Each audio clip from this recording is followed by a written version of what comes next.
Il y a dans le Coran une histoire si puissante qu'Allah dit d'un peuple qu'il a disparu comme s'il n'avait jamais existé. Ce récit n'est pas une légende, ni un mythe ancien transmis par des hommes, c'est un avertissement, un rappel adressé à toutes les générations, l'histoire du peuple de Thamoud. Thamoud faisait partie des grandes civilisations de l'Antiquité. Il vivait après le peuple de Aad, dans une région désertique connue sous le nom de Al-Hijr, non loin de Tabouk. Là-bas, la terre était sèche, rude, exigeante. Mais ce peuple avait développé une maîtrise impressionnante de la pierre. Là où d'autres construisaient avec des matériaux fragiles, eux creusaient directement leur demeure dans la montagne. Ils sculptaient leurs maisons dans la roche elle-même. Des habitations solides, vastes, durables. Des façades imposantes, des structures pensées pour défier le temps.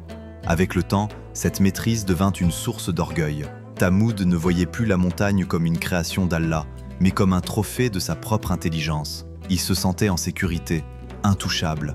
Le Coran rapporte qu'il disait, en substance, que rien ne pouvait les atteindre tant ils vivaient au cœur de la roche. Leur richesse était grande, leur organisation sociale avancée, et leur arrogance proportionnelle à leur réussite. C'est à ce peuple qu'Allah envoya un messager issu d'eux-mêmes, le prophète Salih, alayhi salam. Salih ne venait pas avec une armée, il ne promettait ni pouvoir ni domination. Il venait avec le message éternel, adorez Allah seul, abandonnez l'injustice, cessez de vous enorgueillir de ce qui vous a été accordé. Il leur rappela que la force matérielle n'est jamais une protection contre la vérité et que la richesse ne sauve pas celui qui désobéit. Mais Thamoud refusa d'écouter. Il regardait Salih comme un simple homme.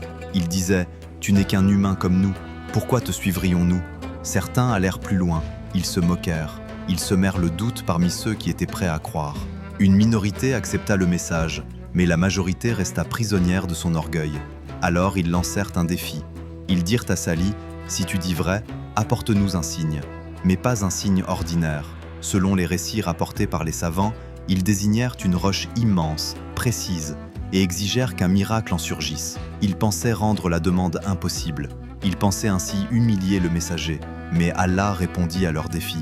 Sous leurs yeux, la roche se fendit, et une chamelle en sortit, vivante, réelle, imposante. Ce n'était pas un symbole, c'était un miracle manifeste. Allah imposa alors une règle simple, claire, sans ambiguïté.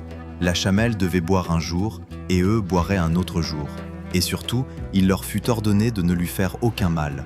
C'était une épreuve d'obéissance, rien de plus. Pendant un temps, ils respectèrent cette règle.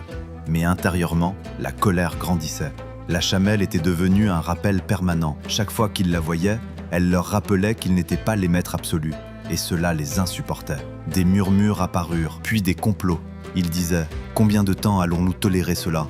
Pourquoi devrions-nous obéir à un signe qui remet en cause notre autorité ?» Finalement, un groupe parmi eux prit une décision irréversible. Malgré l'interdiction claire, malgré l'avertissement explicite, ils tuèrent la chamelle. Cet acte n'était pas seulement une transgression, c'était une déclaration de défi, un rejet conscient de la vérité après l'avoir reconnue.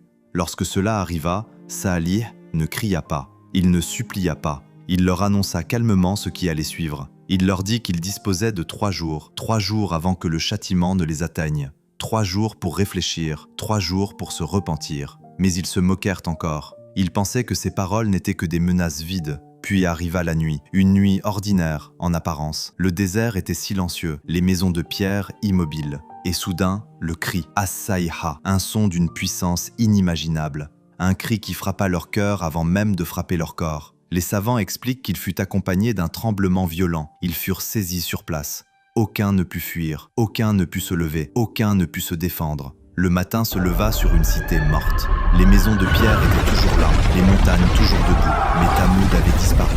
Le Coran décrit leur fin avec une précision glaçante, comme s'ils n'avaient jamais vécu. Leur puissance ne les avait pas protégés, leur architecture ne les avait pas sauvés, leur orgueil les avait aveuglés jusqu'au bout. Cette histoire n'est pas racontée pour effrayer, elle est racontée pour rappeler. Le peuple de Thamoud n'a pas été détruit par la faiblesse, mais par l'arrogance, par le rejet de la vérité après l'avoir clairement reconnue. Et ce qui a détruit Thamoud n'a pas disparu avec eux. Le rappel, lui, est toujours là, pour ceux qui veulent entendre.